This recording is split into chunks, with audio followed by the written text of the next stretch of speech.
მამისა და დადისა და სულის თეატრისათა გილოსავთ მამა ანტონობას პირველ თებერვალს არის ხსენება მამა ანტონისი ჩამოვიდა მე-6 საუკუნეში 33 წელიწადი იმოღვეცა ასურეთიდან ასურელი მამები ჩამოვიდნენ მე-6 საუკუნეში 13 და მათ შორის იყო მამა ანტონი და მამა ანტონი ჩამოვიდა ქრისტეს ხელთუქმნელი ხატი და ამიტომ მონასტერს ეწოდება ღვთაება ამ ტაძარს სადაც ვართ ახლა სადაც მამა ანტონის საფლავია მონასტერი არის მოქმედი, მადლობა ამას და ნათქვამია მამა ანტონიზე რომ ძალიან ბევრი იკურნებოდა და უბრუნდებოდა, მტკიცდებოდა სარწმუნოებაში. რა მე-4 საუკუნიდან კი ვართ ქრისტიანები, წმინდა ენოს ლოცვით.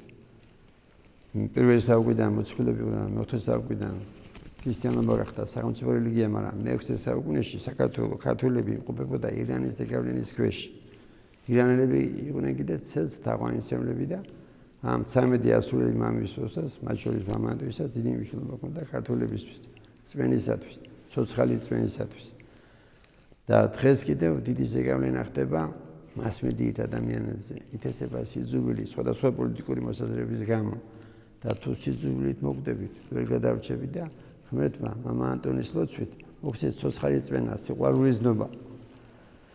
და ჩვენთან როშაბათი, ოთხშაბათი, ხუთშაბათი, შაბათი 10-ის ნახევარზე ტარდება წირვები. პირობებით 10 საათზე და დღესასწაულებზე და მსურველებს შეგიძლიათ მოხვიდეთ. 14 წლიდან მსურველებს შეგიძლიათ დარჩეთ მამაკაცებს, მამათა მონასტერია მოქმედი.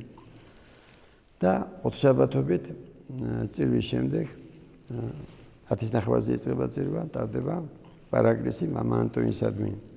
და მსურველებს შეუძლია მოვიდეს მონასტერში ნებისმიერ დროს, აი ღამითას, შუა ღამით რო იყოს, ტაძრის კარები ღია მსურველებისათვის და მადლობა ღმერთს, მადლობა წმინდანებს, მადლობა ღმერთს რომ გამოვაგზავნა 13 ასურელი მამა ჩვენთან და იმათი მოსვლით განწყის და მართლმადიდებლობა, ბერული ცხოვრება მათი მოსვლით და მადლობა ღმერთს რომ ახალაც ბევრი მონასტრებია და მსურველებს აქვს საშუალება დარჩეს, განიკურნოს სული და სხეული.